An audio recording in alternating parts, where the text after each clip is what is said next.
Di sebuah jalanan yang melewati jalanan sempit di tengah hutan, mobil yang ditumpangi Parmin, Pardi, Bejo, dan Bagong sekarang sedang berhenti di sebuah perbatasan sebuah desa. Itu karena tak ada jalan besar yang bisa dilalui mobil dan hanya dilalui motor. Keempatnya pun diantar beberapa warga naik sepeda motor menuju desa yang masih masuk ke dalam hutan. Dan ketika di tengah perjalanan, Parmin melihat seseorang lelaki memakai selendang kuning dan sedang menari di atas batu, sembari tersenyum kepadanya. Parmin yang melihatnya seketika merinding dan mengalihkan pandangannya ke depan. Namun, ketika Parmin menoleh ke belakang, laki-laki tampan itu tiba-tiba menghilang begitu saja. Parmin seketika merinding. "Guys, bentar, aku kebelet kencing," teriak Bejo, dan yang lain berhenti. "Mas, kalau pipis amit-amit ya, permisi-permisi." "Kenapa? Takut penunggu hutan ini marah ya?" "Santai aja, nanti kalau ketemu penunggunya mau tak ajak ngobrol." Ucap Bejo meremehkan. "Joh, jangan jauh-jauh kencingnya," teriak Parmin. Namun Bejo terus masuk ke dalam hutan. Bejo terus masuk hingga menemukan sebuah gundukan tanah yang di sisi kanan dan di sisi kiri terdapat pohon sawo, dan di sebelah Bejo sendiri terdapat pohon beringin besar. Bejo pun kencing, membasahi gundukan tanah di bawahnya. Lega," ucap Bejo lalu hendak kembali bersama teman-temannya. Namun saat berjalan, Bejo mendengar suara langkah kaki yang berjalan di atas daun-daun kering. Bejo menoleh, tapi tak ada apa-apa. "Woi, Min, Gong, kalian ngerjain ya?" teriak Bejo. Namun teman-temannya tak merespon. Bejo kembali berjalan, dan begitu sampai di tempat tadi ia berhenti, ketiga teman-temannya menghilang. Bahkan warga yang membawa motor dan mengantarkannya juga hilang. Jalanan terlihat kosong melompong, sunyi, senyap, tak ada seorang pun yang lewat. Seketika Bejo merinding. "Woi, kalian ngerjain aku ya? Gak lucu. Keluar kalian. Brengsek." Lagi-lagi teman-temannya tak ada yang menyaut, hingga tiba-tiba terdengar suara langkah kaki berjalan. Namun ketika Bejo menoleh, tak ada siapapun. Bejo mulai takut, memutuskan berjalan sendirian menyusuri jalan yang seharusnya ia lewati. Bejo berpikir teman-temannya benar-benar tega dan kurang ajar meninggalkannya. Dan ketika Bejo berjalan, lagi-lagi langkah kaki berjalan seolah mengikutinya dan semakin jelas, yang membuat langkah Bejo semakin cepat. Suara itu mengikutinya. Bejo tak berani menoleh. Pandangannya lurus ke depan. Bulu kuduknya semakin merinding. Bejo tak tahan lagi. Bejo berlari, dan langkah kaki itu terdengar mengejar. Bejo berlari kencang tanpa menoleh ke belakang, hingga tiba-tiba sebuah tangan menangkap pundaknya. "Jo, Min, kamu kemana aja sama yang lain? Aku yang harusnya nanya, kamu kencing lama amat. Semua pada nungguin. Ternyata kamu nyasar di sini." "Loh, kok aku bisa balik ke sini?" ucap Bejo syok ketika menoleh ke sekitar. Jalanan tadi lenyap, dan ternyata Bejo masih di lokasi saat dia kencing tadi, tepat di sebelah pohon beringin dan gundukan tanah yang ia kencingi tadi. "Aku tadi melihat sosok hitam mengikuti kamu, Jo. Jadi aku buru-buru nyusul kamu. Takut kamu kenapa-napa." "Hah? Udah, yang penting kamu selamat. Ayo kembali ke yang lain," ucap Parmin menarik tangan Bejo yang masih bingung. Dan tak lama kemudian Bejo bertemu dengan yang lain. "Duh, lama amat sih Jo," teriak Pardi kesal. "Maaf, aku tadi nyasar. Udah, ayo kita lanjut." Keempatnya pun kembali melanjutkan perjalanan masuk desa Pelangi. Di antara ketiga temannya, Parmin sendiri memiliki sixth sense. Parmin bisa merasakan sesuatu yang aneh saat memasuki desa ini. Dan tak lama kemudian, mereka sampai di rumah kepala desa, sebut saja Papati. Parmin dan yang lain meminta izin. Namun awalnya kepala desa menolak secara halus karena desa ini sangat tidak dianjurkan untuk kegiatan KKN atau apapun. Namun Pak Pati tak menjelaskan alasannya. Namun setelah musyawarah yang alot dan Parmin benar-benar memohon, akhirnya keempatnya diizinkan dengan syarat tidak boleh mencari tahu apapun tentang desa ini dan hanya diberi waktu 1 bulan saja. Setelah deal, Pak Pati mengantar para mahasiswa ke rumah kosong yang baru saja ditinggal penghuninya. Namun rumah tersebut masih terawat dan masih layak untuk dihuni. Malam hari kemudian, malam ini Parmin, Pardi, Bejo, dan Bagong sedang diskusi mengenai proker yang akan mereka jalani besok. Di tengah diskusi, keempatnya lapar. Bejo dan Bagong bertugas memasak nasi dan lauk di dapur. Gong, tadi kata Pak Kades, kita boleh ngambil sayuran di belakang kalau butuh. Ambil tomat, cabe, soalnya aku cuma bawa bawang putih sama garam aja, ucap Bejo. Lah kamu ngapain gak bawa cabe sama tomat? Cuma bawang putih sama garam doang, nanggung amat. Soalnya bawang putihnya bukan buat nyambel, tapi kata Simbo, bawang putih sama garam buat ngusir setan. Tapi sayurannya ada di belakang banget, Jo. Temenin aku takut. Minta antar sama Parjo sama Pardi sana. Aku masak nasi ini, gak bisa ditinggal. Coba kalau di sini ada listrik, kan aku bisa bawa magicom ya. Jo, takut aku. Kalau kamu takut, gak makan-makan ini.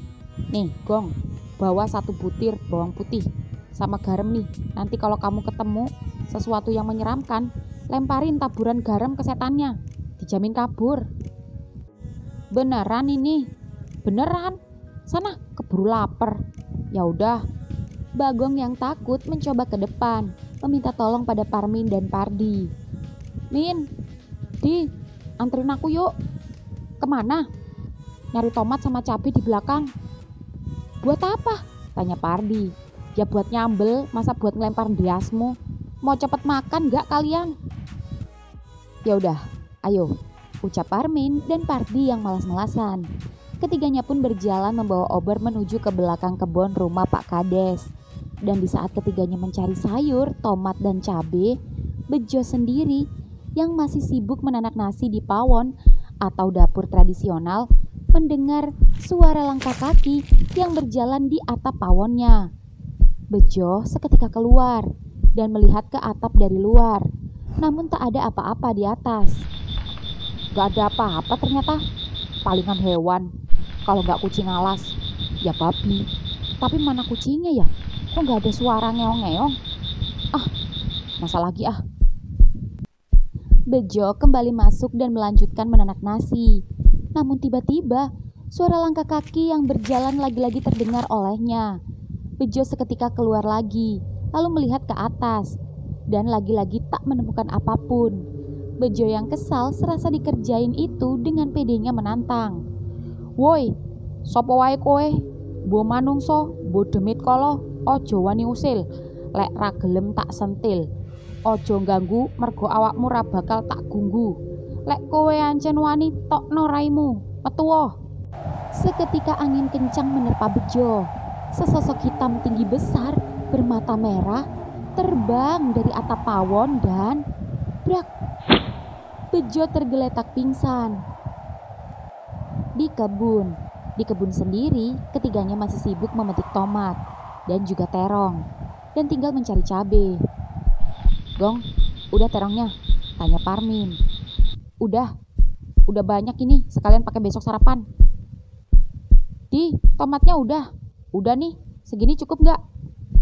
Cukup, tapi aku belum menemukan cabai. Itu cabai banyak.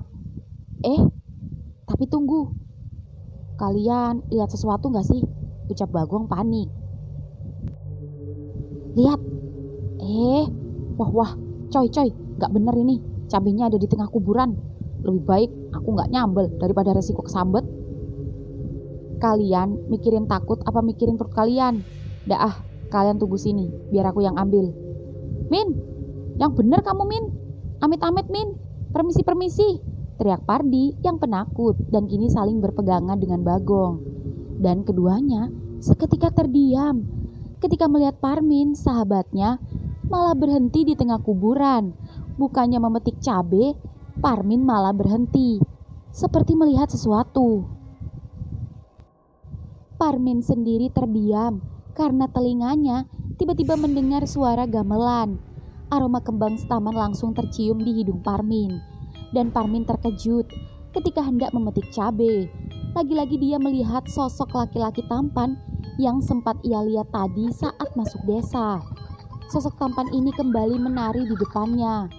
Dan meski gelap dan sedikit cahaya remang-remang, Parmin bisa melihat sosok cowok tampan itu tersenyum kepadanya. Lalu sembari tetap menari dan berjalan ke kegelapan. Parmin yang penasaran tak jadi memetik cabai, malah berjalan mengikuti sosok tampan tadi dan alunan gamelan masuk ke dalam kegelapan. Min, mau kemana Min? Shh, Gong, jangan berisik, jangan bikin warga kampung heboh. Ingat, jangan bikin onar, kita baru di sini. Ya tapi temen kita. Shh, udah, Parmin pasti gak apa-apa. Dia anaknya pemberani, gak kayak kamu. Balik. Kok kamu tega sih? Kalau dia kenapa-napa gimana? Gak bakal, percaya omonganku. Kan kita tahu dia orangnya gak aneh sama yang kayak gitu. Dia kan indigo. Terus cabenya gimana? Gak usah cabe-cabean lah sementara, cukup terang-terangan aja.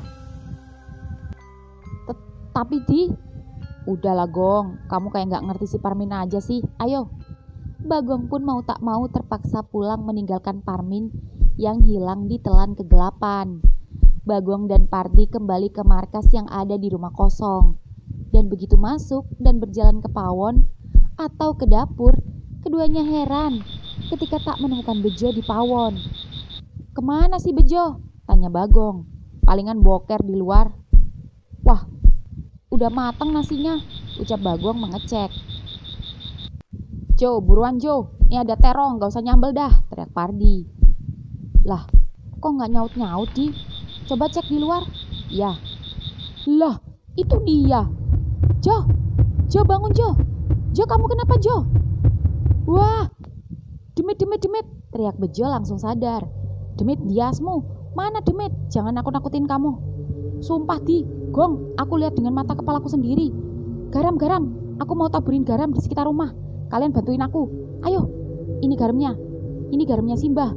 Bantuin aku, nyemburin. Bukannya nyambel, malah dihambur-hamburin. Udah, diam aja kamu. Manut aja biar kita selamat. Desa ini gak benar. Si Parmin mana? Parmin tak suruh ngambil cabai, tapi malah ngilang, jawab Bagong. Hah? Ngilang? Biasa, kamu tahu kan dia orangnya kayak gitu. Aku mau tanya sama dia, kan dia bisa lihat itu. Aku penasaran, ada apa sebenarnya yang terjadi di desa ini? Nah, itu si Parmin, ucap Pardi senang. Dan Parmin menghampiri ketiganya dengan membawa bungkusan dan daun pisang. Ada cabenya Min? Tanya Bejo. Ada, jawab Parmin datar. Ya udah, taruh di pawon. Habis ini aku masak. Terus kesini lagi ya, bantuin aku nyebarin garam. Parmin pun mengangguk, lalu masuk ke dalam rumah dan menuju pawon atau dapur. Dan di luar sendiri, Bejo, Pardi, dan Bagong masih memutari rumah, menyebarkan garam kasar. Guys, sorry telat. Aku tadi ada trouble, tapi aku bawa banyak kok cabenya. Nih, ayo masak. Perutku sudah lapar, ucap Parmin yang juga sama membawa bungkusan daun pisang. Seketika ketiganya membeku, suasana jadi merinding. Mata Bejo, Bagong, dan juga Pardi memperhatikan Parmin secara betul-betul dari atas sampai bawah, terutama telapak kaki yang napak di tanah. Lalu ketiganya saling melempar pandangan. Kalau ini Parmin, yang tadi siapa? Ucap ketiganya kompak, lalu masuk ke dalam menuju pawon diikuti Parmin yang juga merasa ada yang tak beres. Guys, ini daun pisangnya ada. Loh, kok sama? Tapi orangnya hilang. Min, tadi kamu pulang duluan loh dan bawa ini. Pulang gimana? Aku baru pulang sekarang. Sik. Nih, aku buka bungkusanku. Beneran cabai isinya. Aku penasaran. Coba sini, biar aku buka bungkusan daun pisang yang itu. Dan begitu Parmin membuka, wah, belatung. Amit. Selamat. Parmin yang juga terkejut seketika membuang belatung tersebut ke dalam tungku pawon yang masih ada bara api. Tenang, tenang, jangan panik. Lebih baik kita makan dulu, biar aku yang ngambil. Kalian diam saja, temani aku di sini. Baik Bagong, Bejo, dan Pardi sama-sama takut. Ketiganya hanya diam memperhatikan Parmin yang sedang memasak untuk keempatnya. Parmin menggoreng telur dan terong, juga bawang putih dan cabai. Lalu kemudian menguleknya dan makan malam pun jadi. Keempatnya pun menikmati makan malam bersama dengan hening. Rasanya makan malam kali ini sungguh tak nikmat. Bukan karena makanannya, tapi karena suasana yang mencekam. Bagong yang paling penakut di antara yang lain kini bersuara. Guys, aku rasanya gak kuat. Kita pulang aja yuk besok. Hah? Mana bisa? Pokoknya aku gak mau KKN di desa ini. Terserah aku gak lulus, terserah aku dikasih sanksi, di drop out. Yang penting aku besok mau pulang. Gong, sabar. Kita gak bisa bertindak semau kita. Jalani saja dulu. Toh semasi kita saling kompak dan saling menjaga satu sama lain, aku yakin kita baik-baik saja. Ya, habiskan makanannya. Setelah ini kita istirahat, karena besok pagi-pagi kita mulai menjalankan proker. Kita tidur bareng aja ya berempat. Jangan tidur berdua, di kamar terpisah. Dan aku mau tanya sesuatu sama kamu, Min, ucap Bejo. Baiklah, kita tidur di sini saja, bersama-sama. Keempatnya pun menyelesaikan makan malam bersama. Dan tak lama kemudian keempatnya rebahan bersama. Guys, kalian ngerasa ada yang aneh gak sih di desa ini? Tanya Bejo. Sebenarnya dari awal masuk desa ini, aku juga udah ngerasa gitu. Dan saat aku baru kembali dari ngambil cabai tadi, aku juga melihat sesuatu di atas atap pawon. Apa yang kamu lihat, Min? Tanya Bagong. Aku melihat sosok hitam dengan mata merah menyala yang terbang kabur saat aku datang. Serem banget. Terus kamu lihat apa di kuburan tadi? Kok kamu asal ngilang aja? Tanya Pardi. Aku melihat sosok laki-laki tampan yang sedang menari itu lagi. Sosok yang dari awal masuk desa aku temui. Laki-laki tampan menari? Tanya Bagong. Iya. Meski samar-samar, aku bisa melihat wajahnya yang tampan. Layaknya manusia, tapi dia menari seperti wanita, memakai selendang kuning dan terdengar gamelan di telingaku. Gerakannya sangat luas dan memikat, sampai aku yang penasaran mengikutinya. Tapi saat aku mengejarnya, lagi-lagi dia menghilang. Menurutmu, dia manusia apa demit? Tanya Bejo. 50-50, aku masih ragu. Harusnya aku bisa membedakan, tapi kali ini dia sangat misterius. Aku penasaran. Ih, malah mesem-mesem. Kamu penasaran sama demit? Kan aku udah bilang 50-50. Ya kalaupun dia manusia, tapi dia kan laki-laki, Min. Mending kalau perempuan seksi, bahenol, semlohai. Entahlah, aku gak merasa takut sedikit pun kepadanya. Justru aku malah tertarik kepadanya. Semoga aku bertemu lagi dengannya. Gendeng kamu, mending aku tidur aja. Si Pardi sama si Bagong udah ngorok duluan, ucap Bejo. Bejo dan Parmin pun perlahan-lahan mulai memejamkan mata. Keempatnya pun terlelap, tanpa keempatnya sadari jika di luar sana sudah ada satu persatu makhluk-makhluk yang mengintip mereka tidur. Parmin tanpa sadar dan masih dalam tidurnya, tiba-tiba bergerak. Dan kedua tangannya menari perlahan-lahan. Tak hanya Parmin, ketiga temannya pun sama. Semuanya bergerak dan lambat laun gerakan tangannya menunjukkan sebuah tarian. Entah apa yang ada di dalam mimpi keempatnya. Yang jelas, keempatnya pun terus menari dalam keadaan tanpa sadar di sepanjang malam. Pagi hari kemudian, di rumah kepala desa, dua orang warga seketika berlari dan menghampiri kepala desa. Papa teh, ada apa? Kok rame-rame? Pak, kita menemukan anak-anak mahasiswa tergeletak di kuburan desa, Pak. Apa? Seketika Pak Kades dan beberapa warga lain berlari ke kuburan menemui keempatnya. Dan begitu sampai sana, Pak Kades terkejut, lalu membangunkan keempatnya. Nak, bangun nak. Wah, Min, Gong, Jo, kok kita bisa ada di kuburan?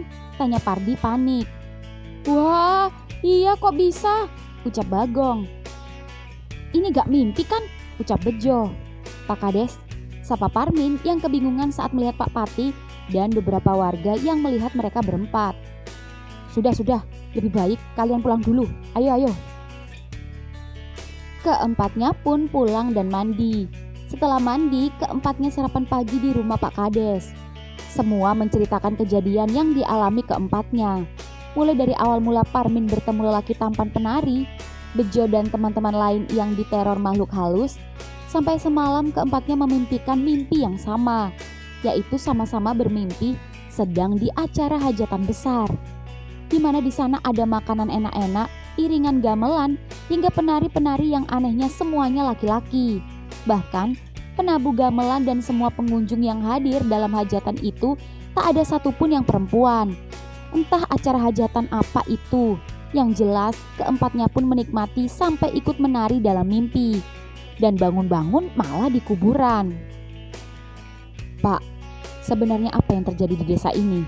Tanya Parmin. Iya Pak, dan yang saya heran, kenapa dari awal masuk saya nggak melihat adanya perempuan satupun di desa ini? Maaf, sudah saya peringatkan sebelum anak-anak semua KKN di sini, bahwa syarat kalian diizinkan di sini adalah jangan sembrono dan jangan sekalipun menanyakan sesuatu tentang desa ini. Tapi Pak, Parmin seketika menahan Bejo yang ngotot ingin bertanya. Pak, maaf. Kalau KKN kalian masih ingin lanjut, jangan banyak tanya, ucap Pak Kades meninggalkan keempatnya, yang membuat keempatnya bingung. Guys, ini udah gak beres guys, ucap Bejo. Sama, aku juga penasaran, ucap Parmin sembari berpikir keras. Guys, ampun dah, aku mau pulang aja, aku nyerah, sumpah, pulang yuk sekarang juga, ucap Bagong pesimis. Sabar Gong, sepertinya kedatangan kita ke sini bukan sekedar KKN, tapi juga untuk memecahkan teka-teki. Aku gak mau, kamu aja yang mecahin sendiri. Ah, sudah, ayo kita makan. Hari ini juga kita ngerjain proker, ucap Pardi dan semua pun dengan malas-malasan terpaksa melaksanakan proker. Di tempat lain, Pak Pati sedang menjawab pertanyaan warga yang risau dengan kedatangan para mahasiswa-mahasiswa itu. Ini sudah tak wajar Pak, jangan sampai mereka jadi tumbal di desa ini. Iya, saya mengerti. Semoga saja tidak terjadi apa-apa. Kita berdoa saja. Sore hari kemudian, sore ini setelah seharian mengerjakan proker, keempatnya hendak menuju kembali ke markas. Tapi di tengah perjalanan, keempatnya seperti mendengar suara gemercik sungai. Dan ternyata benar, keempatnya melihat sebuah pusaran air berupa sendang yang jernih di bawah pohon beringin. Guys, stop, ada mata air. Gila, keren banget, mandi yuk, ucap Pardi. Tapi udah mau gelap Di, ucap Parmin. Ah, sebentar aja, kapan lagi kita mandi di tempat kece kayak gini, ya enggak? Iya, bener, ucap Bejo. Kece dasmu, angker iya, ucap Bagong pengecut. Ya sudah, sebentar saja ya, ucap Parmin. Min, tapi aku lapar Min, ucap Bagong manja. Sebentar, kamu duduk di sini. Sementara kalian mandi, aku akan mencari sesuatu yang bisa dimakan. Tunggu sebentar, ucap Parmin meninggalkan ketiganya. Jangan lama-lama Min, teriak Bagong. Jur. Gong, ayo nyemplung Gong, seger Gong. Iya Gong, cetek kok, teriak Pardi dan Bejo. Tapi Bagong tetap tak mau dan berjalan ke area sekitar menghilangkan suntuk. Gong, mau kemana? Mau nyusul Parmin? Jangan jauh-jauh. Iya. Bagong pun pergi meninggalkan Bejo dan Pardi yang mandi berdua. Jo, kamu gak takut? Apa yang perlu ditakutin? Ini masih terang dan kita berempat kan? Lagian kita gak lagi di kuburan. Mana ada setan? Iya juga sih, tapi sepi ya. Dari tadi aku nggak lihat satupun warga yang melintas di sini dan juga mandi di sini. Padahal airnya jernih. Ya untung kita, kalau banyak warga mandi jadi rame. Kita nggak menikmati. Iya juga ya. Ngomong-ngomong, kalau ingat tempat ini, jadi ingat Tarzan X. Wah, otakmu ngeres aja. Kebetulan aku ada koleksi bokep baru, Tarzan X Reborn. Pemainnya lebih mantep dari yang jadul. Mau lihat Ra, bateraiku masih ada. Mau Jo, mau, ucap Pardi semangat. Lalu keduanya pun menonton bersama. Adegan duo si Joli itu memancing hasrat keduanya. Di, kamu ngaceng gak? Gimana gak ngaceng? Mainnya keren tenan. Desahan ceweknya Jo. Jangan kenceng-kenceng suaranya Jo. Kecilin volumenya. Nanti kedengaran warga kalau ada yang lewat. Gak bakal. Jo, aku jadi pengen ngocok Jo. Sama. Keduanya pun ngocok bersama. Dan ketika baru saja mengocok, suara desahan video itu tiba-tiba menghilang. Yang seketika membuat ketiganya berhenti mengocok. Kok suaranya hilang? Ucap Bejo lagi-lagi mengecek dan mengeraskan volume HP-nya, namun gagal. Biarin dah, yang penting videonya masih jalan. Aku udah gak tahan nih, ucap Pardi tak tahan. Sama. Jo, pantatmu montok juga. Aku boleh pegang gak? Biar cepat keluar. Ngawur, aku bukan homo. Sama, aku juga bukan homo.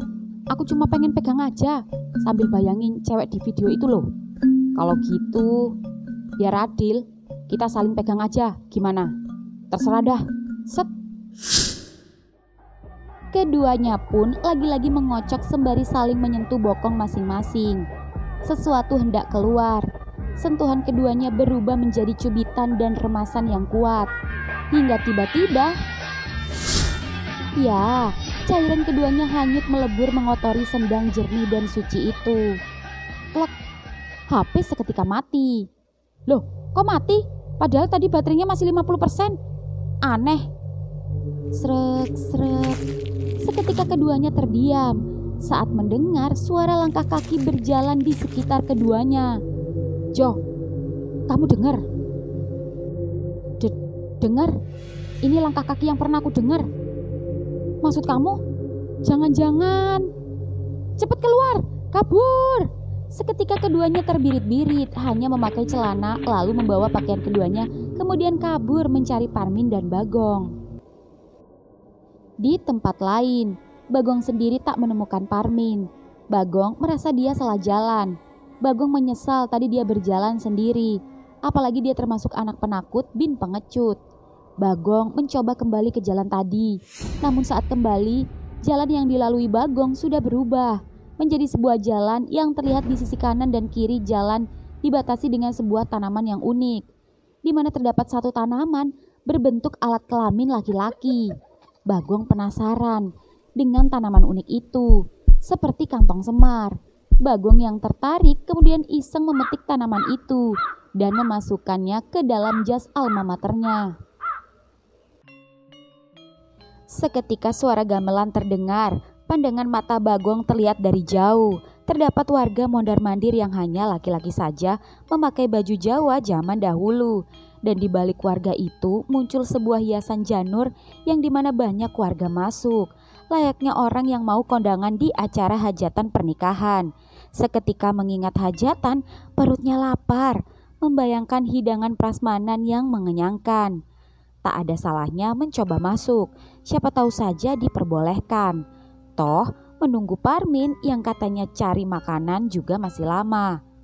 Seorang bapak-bapak tersenyum kepadanya, seolah menyambut dan mempersilahkan Bagong. Dan Bagong pun masuk.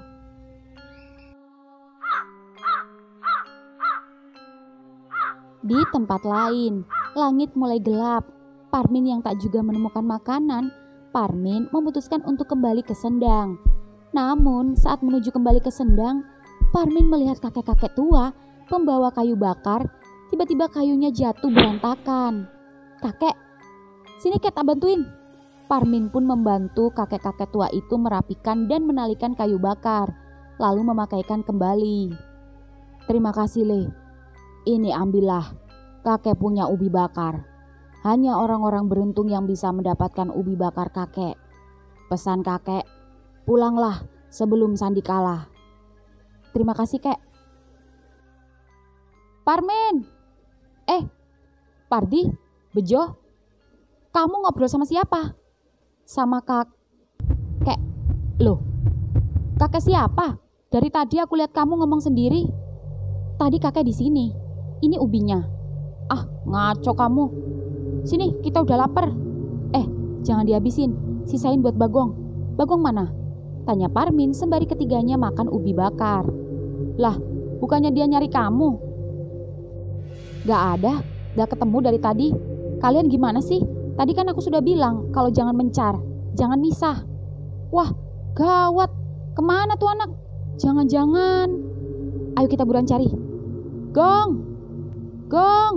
Bagong! Teriak ketiganya mencari Bagong. Langit semakin gelap, namun ketiganya masih tak menemukan Bagong.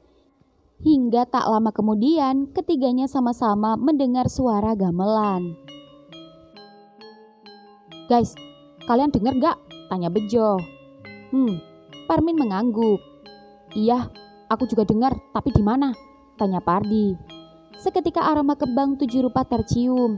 Aroma wangi kembang itu muncul dari arah belakang Parmin. Parmin menoleh ke belakang.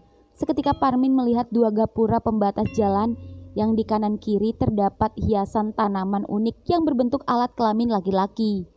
Dan jauh masuk di dalam gapura itu terlihat hiasan janur seperti orang hajatan. Dan ini mirip dengan mimpinya semalam. Parmin lebih terkejut lagi ketika melihat cowok tampan yang ia temui semalam berjalan masuk ke pintu janur ke dalam hajatan. Guys, ikut aku. Kemana? Kita akan menghadiri hajatan. Hajatan? Hajatan mana? Hajatan apa? Teriak Pardi yang tak melihat apapun dan hanya mendengar suara gamelan saja. Begitu juga Bejo. Parmin yang mengerti seketika menyentuh kedua tangan sahabatnya dengan kencang dan menariknya. Guys, pejamkan mata, konsentrasi dan ikut aku. Set. Ya, ketiganya pun masuk ke dalam sebuah perkampungan di mana di kampung itu terdapat sebuah hajatan. Parmin langsung berjalan masuk ke dalam hajatan tersebut. Parmin mencari-cari lelaki tampan tadi, namun ia tak menemukannya. Hingga kemudian ada bapak-bapak penerima tamu dengan wajah pucat yang mempersilakan masuk. Sugeng rawuh kagem panjenengan sedoyo, monggo pinara. Selamat datang untuk kalian semua, silakan masuk. Parmin tersenyum lalu mengarahkan pandangannya mencari laki-laki tampan tadi, namun masih tak menemukan. Suasana ramai dan terdapat tabuhan gamelan yang tengah dimainkan. Juga ada 2 pasang pengantin di pelaminan. Namun, pasangan pengantin laki-laki. Rupanya sedang ada hajatan pernikahan sejenis di kampung gaib ini. Kok seperti di dalam mimpi ya? Tanya Bejo. Iya, benar, ucap Parmin. Tepat, ini gak beres, ucap Pardi. Apa kalian gak lihat pengunjung hajatan ini bermacam-macam wujud? Enggak tuh. Asal kalian tahu, saat ini kita ada di hajatan makhluk halus. Hah? Yang bener kamu, Min? Teriak Bejo yang menarik perhatian pengunjung. Shh, jangan sampai membuat mereka marah, karena bisa mengancam nyawa kita. Balik yuk, Min. Kita gak bisa pulang tanpa Bagong. Itu Bagong, teriak Pardi dan keduanya menoleh. Iya, dia mau makan di prasmanan. Gawat, ayo ke sana.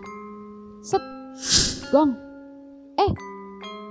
Parmin, Bejo, Pardi, syukurlah aku ketemu kalian lagi. Maaf, aku tadi nyasar dan kebetulan ada orang hajatan, jadi aku mau numpang makan sekalian dan kebetulan dibolehkan masuk. Kalian pasti lapar juga kan? Ayo makan. Taruh, dan kita harus kembali pulang. Kenapa? Aku lapar. Nanti saja kita senang-senang dulu, kata warga. Tadi aku dengar akan ada hiburan tari. Bagong, sadar, apa yang kamu makan ini adalah bangkai, ular, ulat, dan lain-lain yang menjijikan. Iya Gong, percaya sama Parmin. Tapi aku lapar. Ini, makanlah ini, ubi bakar.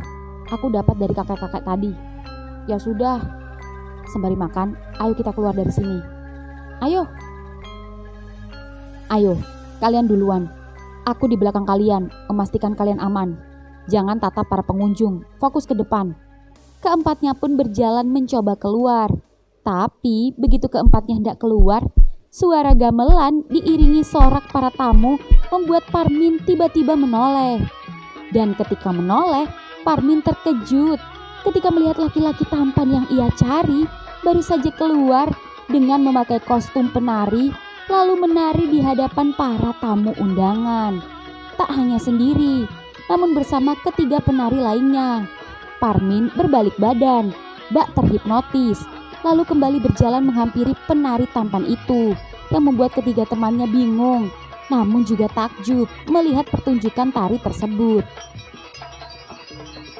Parmin mendekat, jantungnya berdetak saat melihat ketampanan penari laki-laki itu.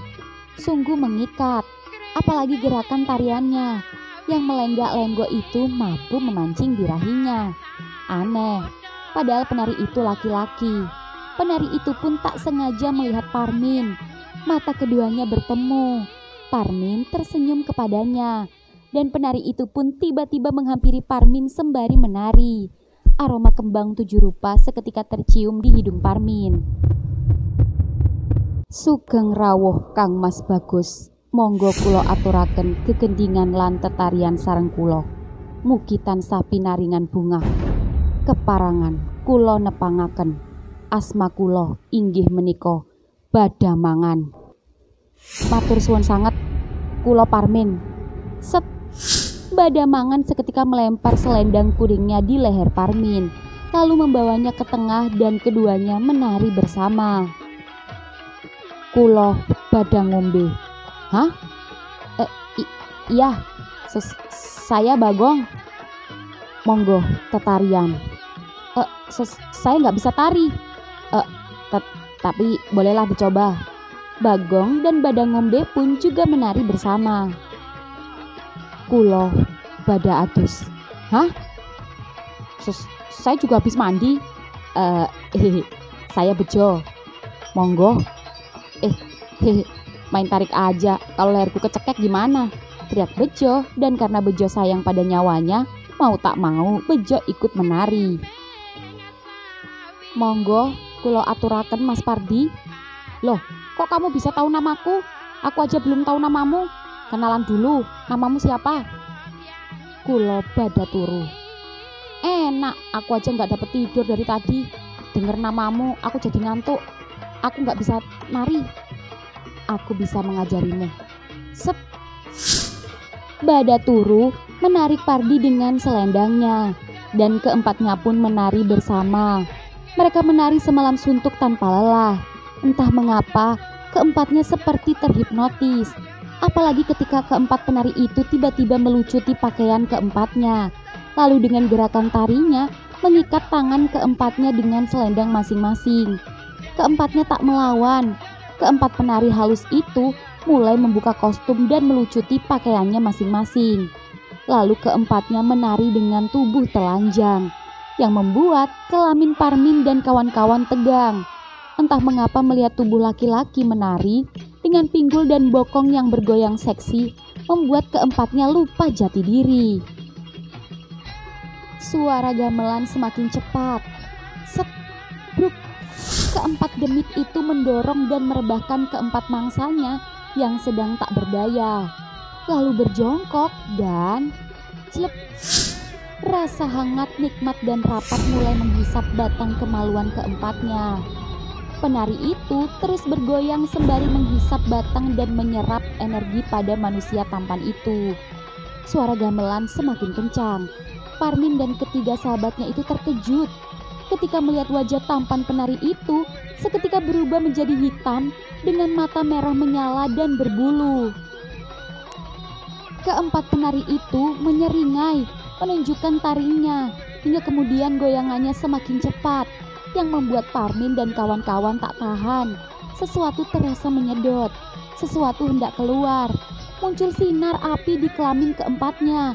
Rasanya terbakar tapi bercampur nikmat. Makin lama makin panas dan keempatnya pun lemas dan pingsan tak sadarkan diri. 1 minggu kemudian, di rumah Parmin baru saja terkejut ketika bangun-bangun sudah ada di rumahnya. Dan lebih terkejut lagi ketika di kamarnya ada ibu bapaknya dengan seorang paranormal. Pak, Bu, ada apa ini? Lebih baik kamu ngobrol dulu sama Simba ya nak. Ibu keluar dulu sama bapak. Ayo pak. Ibu dan bapak Parmin pun keluar kamar. Syukurlah, Nak Parmin, kamu masih bisa selamat. Kalau tidak dibantu kakek-kakek sakti yang kasih kamu ubi, mungkin kamu sudah tewas jadi tumbal demit penari homo, penunggu desa pelangi. Kok Mbah tahu? Tentu saja Mbah tahu. Ubi yang kamu makan dan teman-teman kamu adalah ubi penawar. Tapi meski begitu, kalian tetap tak bisa kesemula. Itu karena tingkah laku kalian. Maksud Mbah, gak kembali gimana? Kalian bisa tetap hidup, tapi kalian gak bisa menikah dengan perempuan. Karena alat kelamin kalian sudah tak bisa bangun. Karena energinya sudah diambil, diserap oleh penunggu desa pelangi. Kelamin kalian hanya bisa berdiri kecuali pada laki-laki saja. Hah? Saya jadi homo? Simbah tak bisa bantu. Mau tak mau kamu harus menerima. Sampai ada keajaiban. Tapi mustahil. Dan bersyukur saja, setidaknya kamu tak kehilangan nyawa, meski harus kehilangan jati diri. Dan harus menerima jika kamu hanya bisa menyukai laki-laki. Begitu juga ketiga teman-teman kamu. Seketika Parmin lemas tak berdaya. Keesokan harinya, malam ini keempat sahabat sedang berkumpul di sebuah kafe. Keempatnya sedih setelah mencoba mendatangi tempat prostitusi hanya untuk memastikan kebenaran tentang kejantanan mereka. Dan ternyata benar, keempatnya tak bisa bangun saat melihat cewek bugil seksi di depan matanya. Bahkan dibantu oral pun tak mau bangun. Keempatnya pun pasrah menerima nasib apes, seakan lemas tak bergairah saat sama-sama mengetahui hidup mereka akan berubah. Tapi mau tak mau harus tetap dijalani. Keduanya masih diam hingga Pardi mencairkan suasana. Woi, udah, jangan lama-lama kayak gini sedihnya. Percuma, kalian kayak gini terus juga punya kalian gak bakal bangun. Tapi gimana cewekku Di? Padahal aku udah mau tunangan, tanya Bejo. Ya udah lepasin aja, kamu gak malu manukmu gak bisa berdiri, gak bisa muasin dia, gak bisa kasih anak. Iya sih. Tapi pikir-pikir juga sama, lagian orang tua kita tetap menerima kita gimana-gimana. Toh jadi homo bukan kemauan kita, mereka ngerti, ucap Bagong. Tapi masalahnya aku ilfil pacaran sama cowok, kan aku straight bro, sorry, ucap Bejo. Ya sama Jo, kita semua juga, gak usah sok paling straight deh. Udah, jangan berantem. Apapun yang terjadi, kita lewati bersama. Toh kita masih bersama-sama. Iya, ucap Bagong dan yang lain tersenyum. Dan ketika semuanya mulai ngopi, ada 4 sekawan duduk di samping meja makan mereka. Seketika Parmin dan yang lain tak mampu berkata-kata. Kalian lihat? Tanya Bagong. Lihat, jawab Bejo. Gila, kita ngimpi gak sih? Ucap Pardi. Sepertinya mereka titisan keempat penari itu. Jodoh gak bakal kemana. Sikat, ucap Parmin mendekati meja sebelah dan diikuti yang lain. Bada mangan? Sapa Parmin. Hah? Maksudnya? Gue bukan bada mangan. Gue baim. Bada ngombe? Bada adus? Bada turu? Sapa Bagong, Bejo, dan Pardi yang membuat keempatnya bengong. Mereka bukan bada ngombe, bada adus, dan bada turu. Mereka Bahri, Bahtiar, dan Baihaki. Oh, iya, sorry. Kenalin, aku Parmin. Ini Bagong, Bejo, dan juga Pardi. Oh, iya, salam kenal. Oh iya, kalian kerja, sekolah, or kuliah? Kuliah di UP, semester 5, jurusan seni. Lebih tepatnya seni tari. Tepat, kalian jodoh kita. Hah? Maukah kalian jadi pacar kita? Kalian gay? Iya. Jujur, kita juga gay dan lagi cari cowok. Kalian cakep-cakep juga, tapi ada syaratnya, ucap Baim. Apa itu? Kalian harus bisa menari. Seketika Parmin ke belakang stage cafe menemui operator. Dan tiba-tiba suara gamelan terdengar. Parmin kembali menghampiri keempatnya. Kemudian, seketika Parmin menarik tangan Baim dan mengajaknya menari. Dan diikuti yang lain. Di sela-sela menari, Bejo tiba-tiba berbisik pada Parmin. Min, pantat mereka gak kalah montok dari Badamangan dan Badang Wombe ya. Lihat deh, meskipun cowok, kalau bokongnya kayak gini, aku rela belok deh. Nih aja aku ngerasa keras. Sama Jo, kalau gitu gimana kalau kita bungkus? Kelakuan Parmin dan yang lain membuat Baim dan teman-temannya luluh. Mereka pun terus menari. Hingga setelah pulang dari kafe pun masing-masing masih menari, yaitu menari di ranjang. Ending.